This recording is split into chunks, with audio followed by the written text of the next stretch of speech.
Hey guys, it's Janie. Welcome back to the Bookworms Buddy. So for this video, I am covering that first week of Read Your E-Reader and what books I managed to read.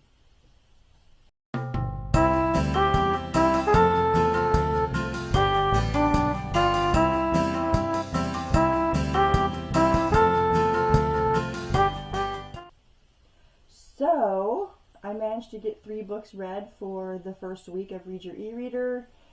This is something that I started with Raoul years ago, and I wanted to bring it back, and it's just to focus on your e-readers, your Kindles, your Nooks, your phones, whatever you read your ebooks on. And it's just a challenge for us to try to reconnect with some of our ebooks, because I know mine sits there sometimes and it's just neglected. So that is the purpose of this challenge, is just not forget our e-readers and focus on our ebooks once in a while. So anyway, let's get to the books that I read. For the first book that I read, it was called The House on Firefly Beach, and this book covered 4 prompts. It covered Beachy Read, second book of a series, a book with water on the cover, and then a cover that's blue, coral, or yellow. So it covered 4 prompts, and that was fantastic. So in this book you follow Sydney, and she is Haley's sister. Haley was in the first book, Summer at Firefly Beach, and Sydney's Aunt Claire has passed away, and so now she came back to Firefly Beach to stay with her her dad, and just dealing with her uncle, just dealing with the loss of Aunt Clara, and just to kind of like take care of things. And she loves it there. She grew up there, and she just wants to stay there. And then there are threats of a company coming in there and putting a road access to get to their private beach and stuff like that. So that's a fight there. There's a love interest. Nothing over the top, but it's somebody that she cared for before, and he just kind of walked out of her life, and now he's back, and it's just them trying to maybe patch that up a little bit. She has a son because she was also married and she got divorced. And anyway, her son doesn't take kindly to new men in her life, and it's just a really cute romance. I did enjoy it a little bit more than Summer at Firefly Beach. I think it had a little bit more grit to it, and it just, nothing over the top. It just had more to it, more drama to it. So it's just really a cute contemporary romance read, and I believe I rated it 4 stars. I think I rated it 4 stars. So that one was pretty decent. The next book that I read was About Tomorrow, and this is by Abby Glines.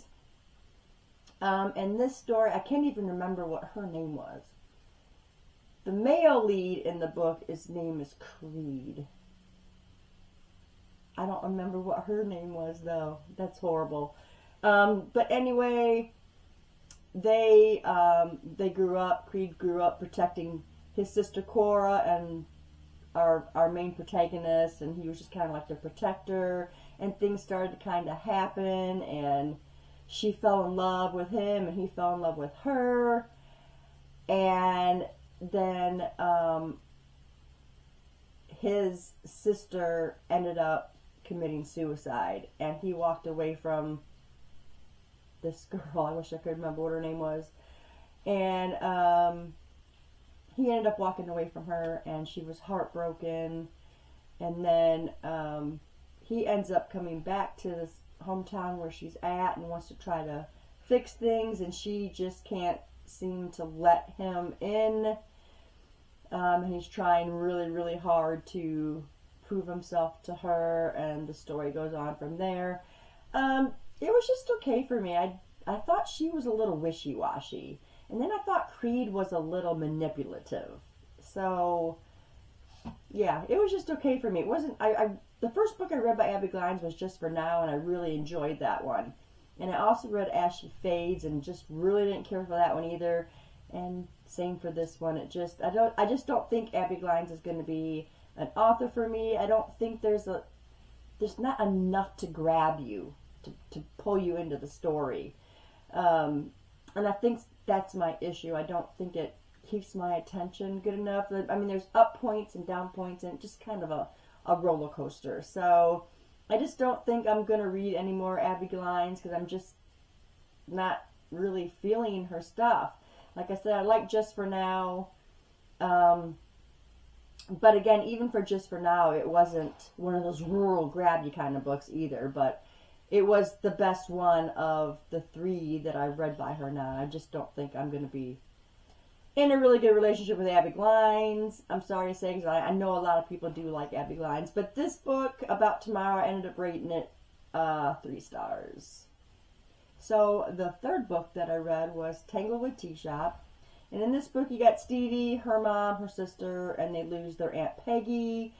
And Aunt Peggy ends up leaving everything to Stevie, which causes issues between her mom and sister. But her mom and sister are kind of, you know, on the upscale, and they're just kind of snooty, and they're just, you know, I don't know, they just seem to be a little more uppity than Stevie is. She's more down to earth, and they didn't like the fact that Aunt Peggy obviously favored Stevie more and left her lots of money.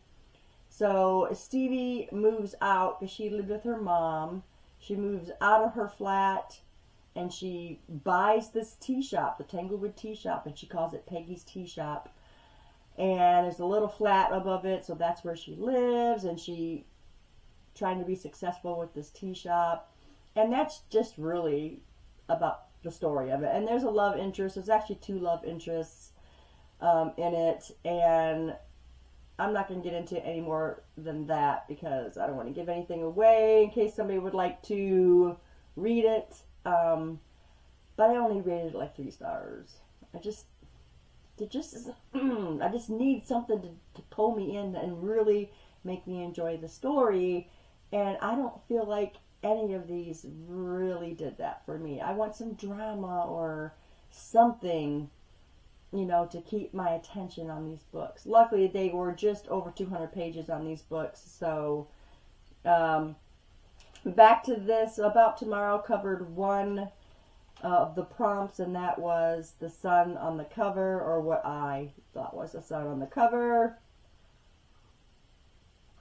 And then the Tanglewood Tea Shop covered the first book in a series, but I will not be continuing with that series. And then it also covered a book with flowers on the cover, because there was flowers across the top.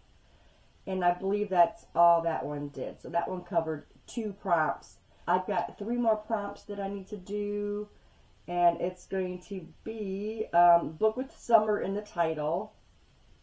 And then a book you would not normally read. And then a travel book. So that's the 3 prompts I have left. And I'll probably finish those up this week, I'm thinking. I don't know. We'll see. Once I finish up Read Your E-Reader for this month, then I'm going to go into my tackle my TBR shelf. I'll probably work on some of those this week, and I also have a buddy read that I'm doing for a Bookworm book club, and I've got that one started. But after reading 3 books on my Kindle last week, and then the following few weeks before that, my Kindle needed to be charged, so I can't read anything on my Kindle right now. It's charging, so I started my Tackle My TBR shelf, so I'm going to work on that too for this week. So that is where I stand right now with Read Your E-Reader. I'm doing pretty good. I read 3 books, and I got 7 prompts covered in those 3 books, and that's the way you do it. So thanks to all of you who are doing videos on Read Your E-Reader. That helps my channel out and helps get this challenge out to other people. So I appreciate that from everyone who has done that. But yeah, that is it for Read Your E-Reader. If you still want to join in, you can read your e-readers for the whole month of June. I will link down below the original Read Your E-Reader video so you can get the prompts from there and join in if you'd like to join in. But anyway, guys, thanks for watching, and if you have read any of these books that I have read this last week, let me know down below. We will talk about it. Thanks, guys, for staying tuned, and I'll see you in the next video. Bye.